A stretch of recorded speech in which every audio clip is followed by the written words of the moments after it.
Hello student, स्वागत है आप सभी का आपके अपने चैनल गॉड क्लासेस पर। गॉड क्लासेस यानी मैथ्स भी एंड मस्ती भी। तो बच्चों, आज की जो क्लास है वो स्पेशल क्लास है जिसमें हम सीखने वाले हैं टाइम सीरीज एनालिसिस, जिसमें हम सीखेंगे मेथड ऑफ लीस्ट स्क्वायर। अब टाइम सीरीज एनालिसिस में जो ट्रेंड लाइन हम ड्रॉ करते हैं, ट्रेंड निकालने के लिए हम मेथड जो यूज़ करते हैं, हमने एक मेथड पीछे पिछली क्लास में किया, मेथड ऑफ मूविंग एवरेजेस। वो आपने नहीं देखा है तो उसका लिंक आपको ऊपर आई बटन में मिल जाएगा, वहाँ पर जाइए, देखिए, समझिए कि मेथड ऑफ मूविंग एवरेजेस क्या होता है। आज की क्लास में जो मेथड ऑफ लीस्ट स्क्वायर हम समझने वाले हैं, दोनों अगर मेथड में आप कंपेयर करेंगे, जो मेथड ऑफ लीस्ट स्क्वायर है वो मेथड बेटर माना जाता है ट्रेंड वैल्यू निकालने के लिए या ट्रेंड लाइन निकालने के लिए। कि जो ट्रेंड है, जो बेटर आपको जो वैल्यू देता है वो मेथड ऑफ लीस्ट स्क्वायर देता है। अब ये मेथड है क्या एक्चुअली में?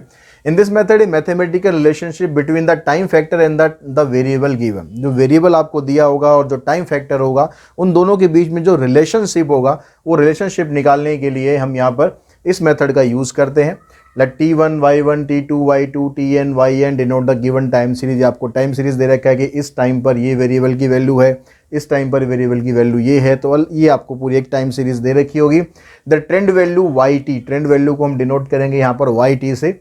The trend value Y2 of a variable of Y are computed. अब इसके अंदर जो वेरिएबल जिसको आप यहाँ पर एनालाइज कर रहे हो, उसकी हम ट्रेंड वैल्यू निकालते हैं। उस ट्रेंड वैल्यू को निकालने के लिए आगे इक्वेशन का हम यूज़ करेंगे, वो आगे हम समझेंगे। So as to satisfy the following condition, यहाँ पर दो कंडीशन ये फॉलो हम करते हैं। The sum of deviation of the Y from their corresponding trend value. जो भी आप वेरिएबल यहाँ पर लेना चाह रहे हो, उसकी जो ट्रेंड वैल्यू से अगर आप उनका डिफरेंस करोगे और सम करोगे तो वो हमेशा 0 के बराबर आएगा। The sum of square of deviation of the values of Y from their corresponding trend values least, यानी summation of Y minus trend value का जो स्क्वायर आप करोगे उसकी जो वैल्यू है वो लीस्ट आएगी, यानी मिनिमम आएगी। इसलिए हम इसको बोलते हैं मेथड ऑफ लीस्ट स्क्वायर। अब ट्रेंड लाइन कैसे फाइंड करना है, ये तो हमने समझ लिया कि भाई इसके अंदर ये चीज़ हमें करनी है, लेकिन करनी कैसे है, प्रैक्टिकल प्रॉब्लम हम कैसे सॉल्व करेंगे, उसके लिए आपको ये 2-3 इक्वेशंस थोड़ा सा याद रखना पड़ेगा। एक तो ये ट्रेंड लाइन की जो इक्वेशन है yt equals to a plus में bx, यहाँ पर a और b दोनों कांस्टेंट है। yt का मतलब ट्रेंड वैल्यू हो गई और x का मतलब क्या है, deviation of time t from the origin. ठीक है। अब n यहाँ पर यूज़ हो रहा है, n का मतलब है number of years in a given data. इन दोनों इक्वेशंस को हम बोलते हैं नॉर्मल इक्वेशन। इन दोनों की हेल्प से हम a की और b की वैल्यू फाइंड करेंगे और a की b की वैल्यू फाइंड करके उसको यहाँ पर पुट करके इक्वेशन ऑफ ट्रेंड लाइन हम यहाँ पर निकालेंगे। ए बी की वैल्यू हम कैसे फाइंड करेंगे, उसके लिए आपको क्या करना है कि जो टाइम होगा, जो ही आपको टाइम दे रखा होगा, उनमें से जो मिडिल वैल्यू होगी उसको एज ए ओरिजिन ट्रीट करेंगे। That means summation of x अगर आप निकालोगे, यानी उन सारे ईयर्स का अगर सम निकालोगे तो उसका सम 0 के बराबर आएगा। और उसको जब आपने यहाँ पुट करा, मान लो यहाँ पर आपने इसको 0 पुट कर दिया, तो बचा क्या आपके पास, summation of Y equals to N A. तो यहाँ से आप ए की वैल्यू निकाल सकते हैं, summation of Y divided by N. ऐसे अगर आप यहाँ पर पुट करोगे तो भी ये 0 हो जाएगा। यहाँ से b की वैल्यू आपको मिलेगी summation of X Y divided by summation of X square. तो a b की दोनों वैल्यू निकाल कर आपको यहाँ पर पुट करना है। कई बार ऐसा होगा कि डाटा में n ऑड दे रखा होगा। अगर डाटा ऑड दे रखा है, मतलब जो नंबर ऑफ ईयर्स है वो ऑड नंबर्स में दे रखे हैं, तो इसका मतलब ये नहीं है कि भाई 1951 1953 ऐसे नहीं। नंबर ऑफ ईयर्स ऑड है, मतलब 5 ईयर हैं, 7 ईयर हैं, 9 ईयर हैं, तो उसमें जो मिडिल वैल्यू होगी आपकी आराम से निकल जाएगी। बीच की जो सेंट्रल वैल्यू होगी वो उसका ओरिजिन हो जाएगा। लेकिन अगर n इवन होगा तो उसकी मिडिल वैल्यू निकालने के लिए जो दो मिडिल मोस्ट टर्म आती है उसकी एवरेज निकालनी है। जैसे आप मीडियन निकालते थे, निकालते समय हम देखते थे कि भाई अगर डाटा आपका इवन है या ऑड है, अगर ऑड है तो उसकी जो मिडिल मोस्ट वैल्यू है वो हमारा मीडियन होता था। और अगर डाटा में इवन नंबर होता है तो दो उसकी जो मिडिल वैल्यू होती थी उन दोनों का हम सम कर देते, सम करके उसको 2 से डिवाइड करके फिर उसकी हम मिडिल वैल्यू निकालते थे। सेम वही तरीका रहेगा। अब इसकी कुछ प्रैक्टिकल प्रॉब्लम्स कर लेते हैं, उसमें हम समझते हैं क्वेश्चंस में कैसे आपको सॉल्व करना है, कैसे ट्रेंड लाइन की इक्वेशन आपको फाइंड करनी है। तो बच्चों, ML अग्रवाल की जो एक्सरसाइज 11.3 है उसका जो फर्स्ट क्वेश्चन है उसमें डाटा आपको दिया हुआ है, ईयर आपको दिया हुआ है 2004 से 2010 तक, सेल्स दिए इन 1000 रुपीज़। ये आपको दे रखी है 26,000 इस तरह से पूरी आपको ये सेल दे रखी है। आपको इसके लिए ट्रेंड इक्वेशन फाइंड करनी है। अब ट्रेंड इक्वेशन फाइंड करने के बाद फिर आपसे ट्रेंड वैल्यू भी ये पूछता है, तो ट्रेंड वैल्यू फाइंड करने के लिए ट्रेंड इक्वेशन फाइंड करनी पड़ेगी। अब यहाँ पर ये जो टाइम दो दे रखा है आपको इसको t से डिनोट कर देंगे। जो वेरिएबल यहाँ पर दे रखा है सेल्स इन टर्म ऑफ ₹100, ये आपके पास हो गया y। अब आपको यहाँ पर क्या क्या चाहिए, सबसे पहला काम तो अब यहाँ पर x निकालते हैं। अब x निकालने के लिए आपके पास यहाँ पर देखना है आपको जो नंबर ऑफ़ ईयर्स आपको दे रखे हैं, यानी n की जो वैल्यू दे रखी है वो कितनी है। तो 1 2 3 4 5 6 7, n आपको दिया हुआ है 7, 7 का मतलब ये दिया हुआ है आपको ऑड। तो अगर आपके पास टर्म ऑड आती हैं तो जो मिडिल मोस्ट टर्म है उसको आप यहाँ पर जो मिडिल मोस्ट टर्म है 1 2 3 4, चौथे नंबर पे आपके पास मिडिल टर्म आएगी 2007। इसको हम ट्रीट करेंगे एज ए ओरिजिन। ओके, तो 2007 टेकन एज ओरिजिन। अब उसके बाद हम x की वैल्यू निकालेंगे। तो x की वैल्यू निकालने के लिए क्या करना है आपको, ti में से जो ओरिजिन वाली वैल्यू है वो आपको माइनस करनी है। यानी 2004 आप यहाँ से स्टार्ट करने के बजाय यहीं से स्टार्ट करो, इसके सामने हमेशा ज़ीरो आएगा। उसके बाद फिर इसमें से इसको माइनस करोगे तो ये -1 आएगा, फिर -2 आएगा, फिर -3 आएगा। सेम वैल्यू नीचे की तरफ आ जाएंगी 1 2 एंड 3। ये x बन गया हमारे पास। x के बाद आपको चाहिए जो यहाँ पर हमारे पास इक्वेशन थी, अगर इक्वेशन आपको ध्यान हो जो नॉर्मल वाली इक्वेशन थी उसमें से a और b की वैल्यू निकालने के लिए हमारे पास फार्मूला था। a की वैल्यू निकालते हैं हम summation of y divided by n से, और b की वैल्यू निकालते हैं summation of X Y divided by summation of X square. तो ये सारी टर्म्स आपके पास यहाँ होनी चाहिए। y तो आपके पास यहाँ है, इसका टोटल कर दोगे तो ये तो समेशन ऑफ y आ गया। तो इसका टोटल बन रहा है आपके पास 532। n आपके पास 7 है तो a की वैल्यू तो आपकी इजीली यहाँ से निकल गई 532 डिवाइडेड बाय 7। तो 7 से अगर आप इसको डिवाइड करोगे तो आपके पास आ जाएगा ये 76। a की वैल्यू आ गई। अब y की वैल्यू निकालने के लिए आपको समेशन ऑफ एक्स वाई चाहिए। x आपके पास ये आ गया, y चाहिए और एक्स स्क्वायर चाहिए। तो x का अगर आप स्क्वायर करते हैं तो यहाँ पर आ गया 9 4 1 0 1 4 9। समेशन ऑफ एक्स स्क्वायर कितना हो जाएगा, 9 + 4 13, 13 + 1 14, 14 ये आ गया 28। अब आपको चाहिए यहाँ पर एक्स वाई मतलब x और y इन दोनों को आपको मल्टीप्लाई करना है। तो ये बन गया आपके पास 78, यहाँ पर आ गया -52, इसको इससे करेंगे -44 0 108 और 240, नीचे आ जाएगा 3 6 18 19 3 1 3 और 1 4। इसका टोटल करेंगे, इसका टोटल आपके पास बन रहा है 672। चेक कर लेना कहीं गलती ना हो, टोटल वोटल में चेक कर लेना, कहीं मिस्टेक हो जाए तो कमेंट बॉक्स में समझ लेना अपने आप, ठीक है। आपके पास अब b की वैल्यू निकालो।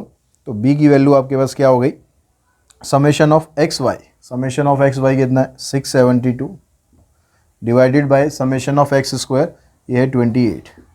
इसको हमने सिंप्लीफाई किया तो वैल्यू आएगी आपके पास 24। a की वैल्यू आ गई, v की वैल्यू आ गई, b की वैल्यू आ गई। तो अब जो ट्रेंड वैल्यू होती है उसका फार्मूला होता है हमारे पास yt = a + में bx। अब a की वैल्यू आपके पास क्या है 76, तो यहाँ पर ये आ जाएगा 76 प्लस में b कितना आपके पास 24x।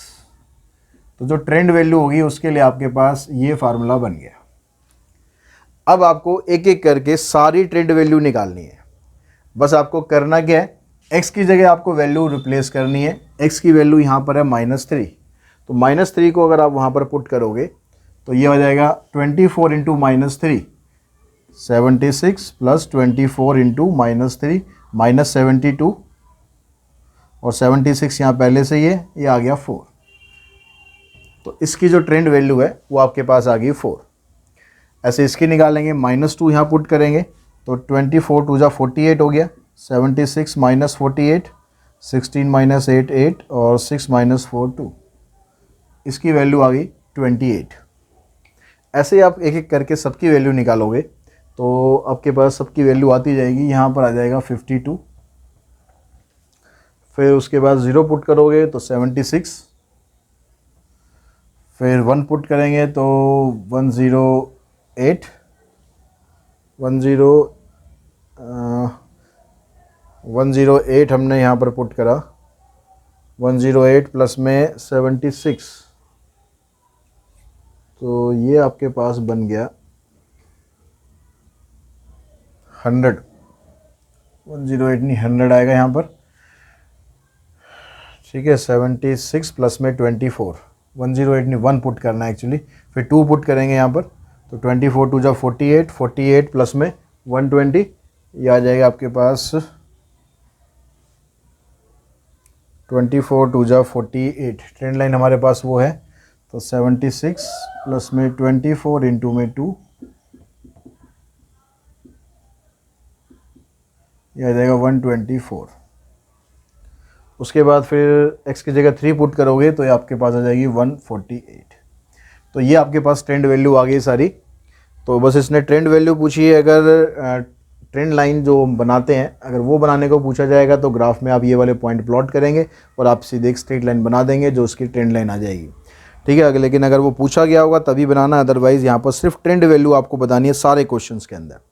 तो सिर्फ आपको भाई इस तरीके से ट्रेंड वैल्यू निकालनी है।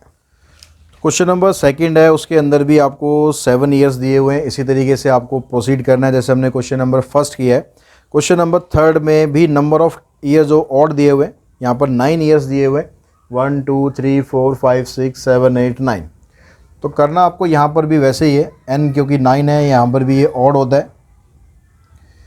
तो इसका मतलब जो ओरिजिन ईयर लोगे आप वो कौन सा लोगे, 5th आ जाएगा, 1 2 3 4 5, ये आपका ओरिजिन ईयर बन जाएगा 2000। तो यहाँ पर x की वैल्यू आएगी आपके पास 0, ऊपर -1 -2 -3 -4, नीचे +1 +2 +3 एंड +4। x स्क्वायर करना है, 16 9 4 1 0 1 4 9 16। एक्स वाई निकालना है, इन दोनों को मल्टीप्लाई करेंगे, -16 -21 -14 -8 0 11 26 42 एंड 68। अब उसके बाद ट्रेंड वैल्यू निकालने के लिए ए और बी की वैल्यू निकालते हैं। ए की वैल्यू आ गई आपके पास, इसका सम करते हैं, इसका सम आ जाएगा आपके पास 90 के इक्वल। इसका सम करने की ज़रूरत नहीं है, इसका हमेशा 0 ही आएगा, ठीक है।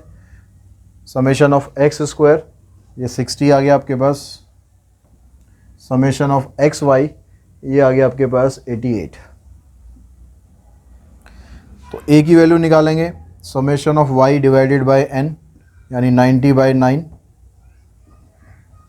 तो ये तो आ गया आपके पास 10। बी की वैल्यू निकालेंगे, summation of X Y divided by summation of X square, summation of X Y आ गया 88 डिवाइडेड बाय 60, 4 से इसे काटा हमने। 22 को 15 से अगर आप डिवाइड करोगे तो कंप्लीट तो डिवाइड होगा नहीं, ये आएगा 1.47। अब डेसिमल में आ जाएगा तो बस पंगा ये होगा कि हमारा जो कैलकुलेशन का काम है थोड़ा सा बढ़ जाएगा, ठीक है। बाकी और तो कुछ नहीं है, सब कुछ करना वैसे ही है। अब यहाँ पर ए बी की वैल्यू आप यहाँ डालते हो तो ट्रेंड लाइन आपकी बन गई, ए की जगह है 10 और बी की जगह आ गया 1.47 इंटू में एक्स। अब एक्स की वैल्यू बारी बारी से आपको वहाँ पुट करनी है, वहाँ पुट करके ट्रेंड वैल्यू निकालते जाना है। एक्स की जगह यहाँ पुट करोगे आप -4 को इससे मल्टीप्लाई करेंगे, फिर जो भी आंसर आएगा उसको 10 में से माइनस करेंगे तो हमारे पास ये वैल्यू आ रही है 4.12। अगली वाली वैल्यू है हमारे पास 5.59। अभी तो यहाँ तो हमने ऑलरेडी निकाल रखी है, लेकिन आपको निकालने के लिए थोड़ा कैलकुलेशन करनी पड़ेगी। तो 5.59 7.06 8.53 फिर 10 11.47 12.94 14.41 15.88। तो ये इसकी सारी ट्रेंड वैल्यू आ जाएंगी, ठीक है। कोई मतलब लंबी चौड़ी साइंस नहीं है, सीधा उठा के बस आपको x की जो वैल्यूज़ हैं ये वाली वैल्यूज़ आपको बस यहाँ पर पुट करते जाना है बारी बारी से, और इसको मल्टीप्लाई करके इससे 10 में से माइनस करते जाना, आपकी सारी वैल्यूज़ इजीली आती जाएंगी। अभी क्वेश्चन लेते हैं जिसमें आपको even number of years they रखे हैं। जैसे आपके पास है क्वेश्चन नंबर 4, इसमें जो नंबर ऑफ़ ईयर्स है वो इवन है, 2005 से स्टार्ट किया गया है। तो 2005 से स्टार्ट करते हैं इसे हम। बाकी सारा जो कॉलम है उसको तो वैसे का वैसे ही रहने देते हैं, ये चेंज हो जाएगा। तो 2005 से लेकर 10 तक आपको यहाँ ईयर दिया हुआ है क्वेश्चन नंबर 4 में। 5, 6, 7, 8, 9 और 10। y की वैल्यू आपको दी हुई है 5, 7, 9, 10, 5, 7, 9, 10, 12 एंड 17। अब सबसे पहला काम तो यहाँ पर हमें x निकालना है। अब x निकालने के लिए, क्योंकि यहाँ पर जो n की वैल्यू है वो 6 है और ये इवन है आपके पास, तो अगर इवन होगा तो ओरिजिन ईयर निकालने के लिए आपको क्या करना है, ओरिजिन ईयर जो दो बीच के ईयर हैं, ये दोनों ईयर सबसे बीच में आएंगे, 2007 और 2008, इन दोनों की मीन वैल्यू निकाल लो, यह आ जाएगा 2007.5, तो ये आपका मीन आएगा। अब जो x होता है ti माइनस 2007.5 हो जाएगा। पिछले क्वेश्चन में थर्ड में यहाँ पर हम चेंज करना भूल गए थे, ध्यान रखना। अब यहाँ पर 2007.5 है। अब इसमें से अगर आप माइनस करोगे 2007 को, 2007 माइनस 2007.5, तो वैल्यू आएगी आपकी माइनस 0.5। इसके सामने अब ज़ीरो नहीं आएगा, माइनस 0.5, ऊपर फिर माइनस 1.5, फिर माइनस 2.5, नीचे की तरफ यही पैटर्न चलेगा, 0.5, 1.5 एंड 2.5। ठीक है, बस उसमें वहाँ पर बीच में जीरो आता था, फिर ऊपर नेगेटिव वैल्यू, नीचे पॉजिटिव वैल्यू, यहाँ पर डेसिमल में आएगा, इतना डिफरेंस होगा बस। सम करोगे अब भी इसका सम जीरो ही आएगा। उसके बाद का काम फिर वैसे ही, आपको एक्स स्क्वायर निकालना है तो इनका स्क्वायर करोगे तो इसका स्क्वायर आ जाएगा 6.25, इसका 2.25, इसका 0.25, इसका भी 0.25 और 2.25, 6.25। इसका टोटल करेंगे, इसका टोटल आपके पास आ रहा है 17.50।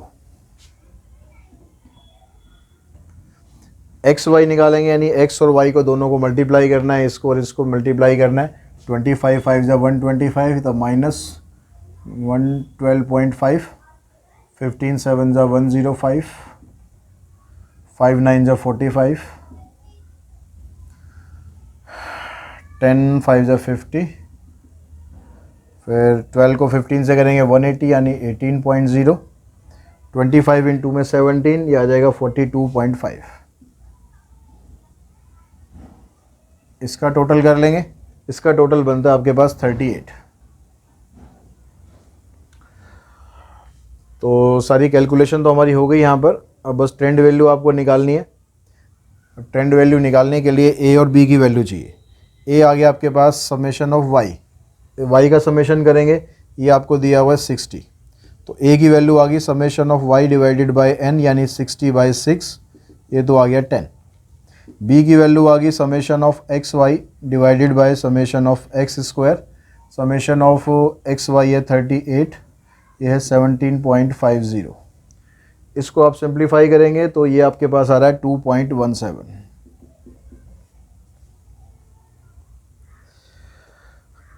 तो ये दोनों वैल्यू यहाँ पर पुट करते हैं, ये आ गया आपके पास 10 प्लस में b की जगह 2.17x। अब x की वैल्यू, ये वाली वैल्यू 6 की 6 वैल्यू आपको बारी बारी से वहाँ पुट करनी है और पुट करके इसको सिंप्लीफाई करना है। तो ये वैल्यू आपके पास बन रही है 4.57, फिर उसके बाद 8.91, 11.09, सॉरी गलती हो गई, 4.57 के बाद 6.74 है, उसके बाद 8.91,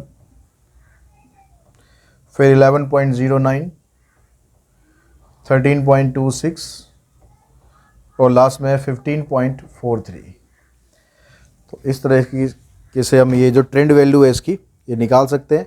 तो इवन नंबर वाले क्वेश्चन भी हमने कर लिए, ऑड नंबर वाले क्वेश्चन भी कर रहे हैं। सभी क्वेश्चन में बस यही करना है, 5 क्वेश्चन गिनती के आपको दे रखे हैं, 3 मैंने करा दिए, 2 क्वेश्चन रह गए और आई होप अब वो इजीली क्वेश्चन दोनों के दोनों आराम से आप कर लोगे। तो इसी एक्सरसाइज के साथ ही जो हमारा इंडेक्स नंबर और टाइम बेस्ड डाटा था वो कंप्लीट हो गया। जो नेक्स्ट टॉपिक है उसके लिए हम बहुत जल्दी अगली क्लास में मिलते हैं, जो कि आपका इन्फ्रेंशियल स्टैट्स है। उसमें हम इन्फ्लुएंशियल स्टेट्स के बारे में समझेंगे, क्या होती है, क्या क्या उसके अंदर चीज़ें आपको समझनी है, करनी है।